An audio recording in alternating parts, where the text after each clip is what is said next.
Welcome my dear genius friends. स्वागत है आपका आपकी फेवरेट चैनल मोदी ट्री में। दोस्तों आज हम गाला असाइनमेंट का इंग्लिश का सेकेंड लैंग्वेज का सेक्शन बी सॉल्व करने वाले हैं। सेक्शन ए हमने अपलोड कर दिया है, यू मस्ट वॉच इट। तो सेक्शन बी में हमारा ये स्टेंजा दिया है और इस पर से हमको उसके प्रश्नों के उत्तर लिखने हैं। देखिए पोएट्री होती है, पोएट्री क्या होती है? कविता की उसको आपको समझना पड़ता है, उसमें रहस्यमय चीजें होती है। But drenched in Belina twilight, I will sit on the front porch all night. Porch यानी समझते हैं जो घर का आगे का हिस्सा होता है। बोले मैं वहां रात भर बैठूंगी। Waist deep in thought because when I think of you, I don't feel so alone. तुम्हारे विचारों में डूबी हुई और जब मैं तुम्हारे बारे में सोचती हूँ तो मैं अकेला महसूस नहीं करती। alone यानी अकेला। As many times as I blink, I will think of you tonight.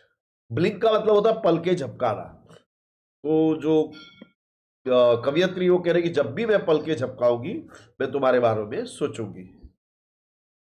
What will the poet do all night? The poet will sit on the front porch all night and think about his beloved. Beloved यानी प्रेमी कह सकते हैं हम लोग। What happens when the poet thinks of his beloved? जब कवि अपने प्रेमी के बारे में सोचता है तो क्या होता है? तो when the poet thinks of his beloved, he does not feel lonely. उसे अकेला महसूस नहीं होता है। What is the antonym of the word dry? Antonym का मतलब होता है विरोधी। ड्राई का मतलब होता है सूखा। तो इसका विरोधी वेट भी हो सकता है और ड्रेंच भी। अपने आप में यहाँ पे अपनी जो पोयम उसमें ये वर्ड दिया था, हम ये ले लेंगे। ओके, अगला ये पैराग्राफ पढ़ करके आपको प्रश्नों के उत्तर लिखने डॉक्टर बोस इन्वेंटेड, इन्वेंट का मतलब होता है खोजना। एन इंस्ट्रूमेंट, एक उन्होंने एक साधन की खोज की। It is called optical pulse recorder, जिसे कहा जाता है optical pulse recorder. It can record the process of contraction in plants. He also recorded the internal activities of the plants by his instruments. Internal का मतलब होता है आंतरिक, किसी के अंदर भीतर जो चलता है दैट इज इंटरनल। जो ये जो प्लांट्स है उसकी अंतर की जो एक्टिविटीज है उसको भी ये इंस्ट्रूमेंट रिकॉर्ड करता है। Thus he showed the similarity in the behavior lizards, frogs and tortoises, fruit vegetables and plants. तो उन्होंने क्या किया? लिजर्ड का मतलब होता है छिपकली, फ्रॉग का मतलब होता है मेढक, टॉर्टोइज यानी कछुआ, फ्रूट तो फल होता है, वेजिटेबल यानी इसका प्रोनाउंसिएशन याद रख दिए, वेजिटेबल ना इसको पढ़ते हैं vegetable.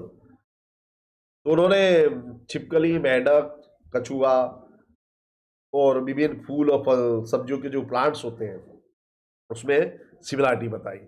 He also discovered that plants also generate electric waves and feel tired like all other living beings. उन्होंने बताया कि जो प्लांट्स है वो इलेक्ट्रिक वेव्स जनरेट करते हैं, उत्पादन करते हैं और इन्हें भी टायर्ड यानी थका हुआ महसूस होता है, यानी पौधे भी थकते हैं। During one of his experiments he found that a dying plant release a strong electric current. उन्होंने अपने उसमें बताया कि एक मरते हुए पौधे ने एक स्ट्रॉन्ग इलेक्ट्रिक करंट छोड़ा। या देखिए दोस्तों, दो शब्द आए थे, डिस्कवर और इन्वेंट। इनका मतलब समझिए, डिस्कवर का मतलब होता है खोजना, इन्वेंट यानी भी खोजना।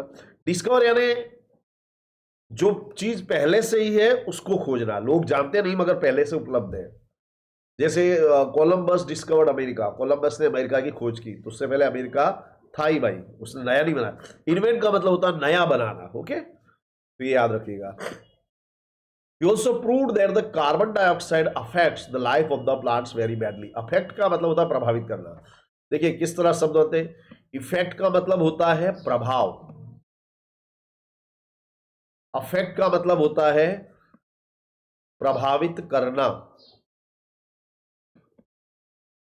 बराबर। इसी से शब्द बनता है इफेक्टिव। इफेक्टिव यानी प्रभावशाली, जिसका प्रभाव पड़ता हो। ओके, तो कार्बन डाइऑक्साइड है, ये प्लांट्स को बुरी तरह प्रभावित करता है। Excess intake of carbon dioxide can cause death to the plants. Intake यानी अंदर लेना, जरूरत से ज्यादा प्लांट में डाइऑक्साइड अंदर लेने से पौधे की मृत्यु हो सकती है। They can be survive by providing oxygen like human being. Survive यानी बचाना, किसी को मरने से बचाना, जीवित रखना, उनको ऑक्सीजन दे करके मनुष्यों की तरह बचाया जा सकता है। तो पहला हमारा प्रश्न है, which instrument did Bose invent? तो जगदीश चंद्र बोस ने किस इंस्ट्रूमेंट की खोज की? तो it was optical pulse recorder. Okay, what did the optical pulse recorder do?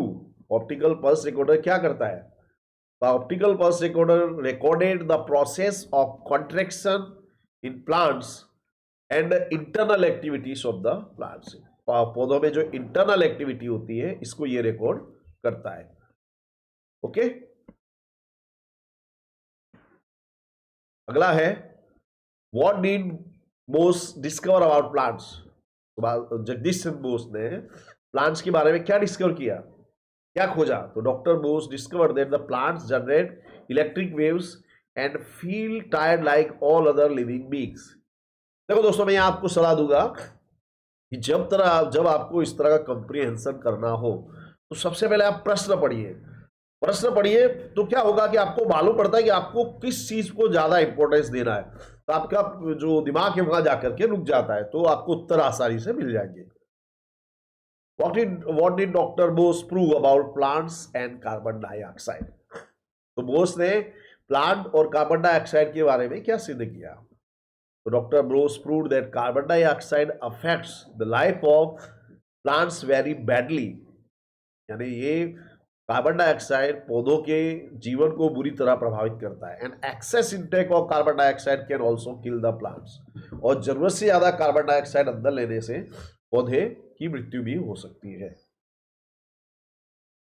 What did Dr. Bose find during one of his experiments? तो अपने एक प्रयोग में डॉक्टर बोस ने क्या पाया? तो during one of his experiment doctor Bose found a dying plant released a strong current. एक मरते हुए पौधे ने एक बहुत ही प्रभावशाली करंट छोड़ा। अब उसके बाद हमको ये जो प्रश्न है, इसमें से उत्तर लिखने हैं, बराबर।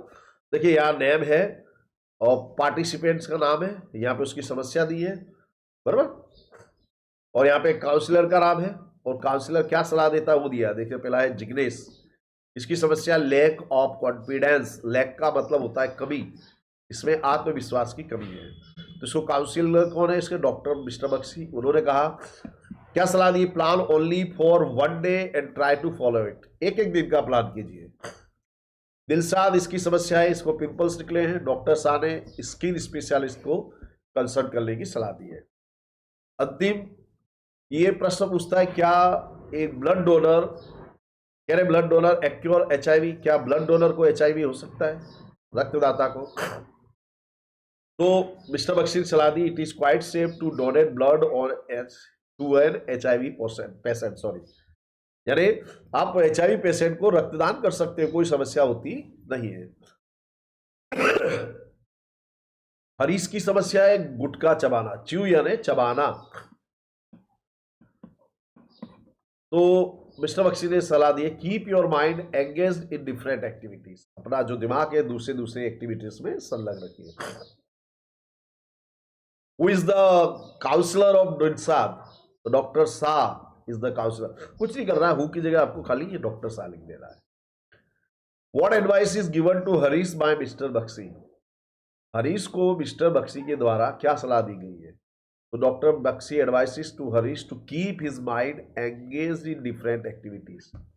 उसे सलाह देते कि अपना माइंड दूसरी एक्टिविटीज में एंगेज रखे। What is the problem of Jignesh? Jignesh की प्रॉब्लम क्या है?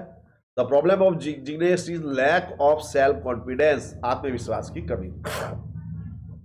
What is the confusion of Antim? Antim का कंफ्यूजन क्या है? What is the answer given to him by mister Bakshi? तो अंतिम का कंफ्यूजन है कि can a blood donor acquire HIV? ये उसका कंफ्यूजन है, क्या एक ब्लड डोनर को एचआईवी हो सकता है? तो mister Bakshi advises him that it is quite safe to donate blood to an HIV patient. यानी एचआईवी पेशेंट को रक्तदान करना बिल्कुल सुरक्षित है, उसमें कोई समस्या आती नहीं है। यहां पे भी हमको ये डायलॉग पढ़ के उत्तर देना है। पहला वाक्य स्टूडेंट ने कहा है, मे आई कम इन सर? क्या मैं अंदर आ सकता हूं? Yes please come in. Good morning sir, my name is Rakesh. Good morning Rakesh, what is the matter, क्या बात है? Sir I need leave. Leave का मतलब होता है छुट्टी। फॉर 10 डेज, मुझे 10 दिनों के लिए छुट्टी चाहिए। 10 डेज, एनी प्रॉब्लम, कोई समस्या? Sir my father is ill and has been hospitalize, मेरे पिताजी बीमार हैं, उन्हें हॉस्पिटलाइज किया गया है। Principal I am sorry to hear this, how is he now, मुझे सुनकर बड़ा खेद हुआ, अब वो कैसे हैं? The doctors are still doing some test, doctor अभी भी कुछ टेस्ट कर रहे हैं। Oh I see, I will grant, grant का मतलब होता है मंजूर करना, मैं तुम्हें जो छुट्टी है मंजूर करूंगा। Thank you sir. Let me know if you need any help, अगर तुम्हें किसी मदद की आवश्यकता हो तो मुझे बताना। बिटवीन हुम इज द कन्वर्सेशन, कन्वर्सेशन का मतलब होता है वार्तालाप। ये वार्तालाप किसके बीच में है? The conversation is between a student and a principal. For how many days does Rakesh want leave, कितने दिनों के लिए राकेश को लीव चाहिए, छुट्टी? तो राकेश वांट्स 10 डेज लीव, उसको 10 दिनों की छुट्टी चाहिए। Why does Rakesh want leave, Rakesh को छुट्टी क्यों चाहिए? तो Rakesh wants a leave because his father is ill and he has been hospitalized, क्योंकि उसके पिता बीमार है और उन्हें हॉस्पिटलाइज किया गया है। What shows that the principal is a kind man, कौन सी चीज है दर्शाती है कि प्रिंसिपल एक दयालु व्यक्ति है? काइंड यानी दयालु। तो at the end of the conversation the principal asked Rakesh to let him know if he needs any help, वो राकेश से कहते हैं कि अगर उन्हें किसी मदद की आवश्यकता हो तो उसे बताएं। This show that the principal is a kind man, ये दिखाता है कि प्रिंसिपल एक दयालु व्यक्ति है। तो दोस्तों यहाँ पे हमारा ये सेक्शन भी पूरा होता है। आई एम श्योर आपको काफी मजा आया होगा। Thanks for watching, have a very nice day.